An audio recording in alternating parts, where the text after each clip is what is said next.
Ground से ऊपर उड़ रहे हो, ग्राउंड से नीचे आ रहे हो, ठीक है। सो यहाँ पे surface of lake is your level, जहां से तुम ऊपर नीचे कर रहे हो। So this is the surface of lake. चलो इसको ऐसे नहीं ड्रॉ करना बिकॉज यहाँ पे थोड़ा सा कुछ होगा। I'll draw the surface of lake like this. यहाँ से 60 मीटर अबव एक पॉइंट है, यहाँ पर 60 metre above is a point P, जहां से आपने क्लाउड को देखा at an elevation of 30 degrees. At an elevation of 30 degrees. अब ये क्लाउड है, इसकी reflection, because this is the surface of lake, तो इसकी रिफ्लेक्शन यहां पर कुछ आएगी, ठीक है। तो यहां से you looked at the reflection, तो क्लाउड को सी, रिफ्लेक्शन को मैंने लिखा C dash, angle of reflection, angle of depression would be 60 degrees of its reflection. तो इस पॉइंट को हमने यहां से आगे बढ़ा दिया, ठीक है। Now I will name all the points, यहां से ए बी सी आ गया, इसको डी नेम दे दिया,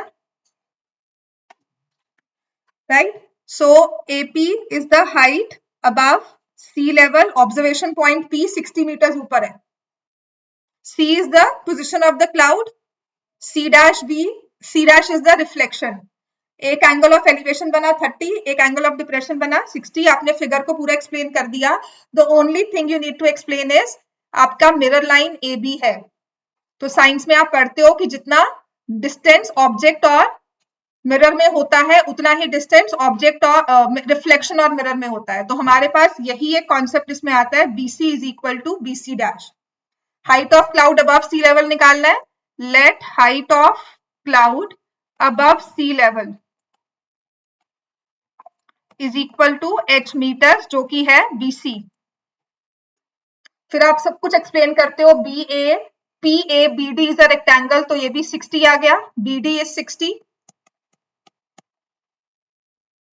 फिर मैंने आपको कहा था आपने एंगल्स ऑफ एलिवेशन और डिप्रेशन मार्क करना है। Angle of elevation is CPD as 30 degrees, depression है DPC डैश एज 60 डिग्रीज। तो यही दो ट्राइंगल्स हमने यूज करने हैं,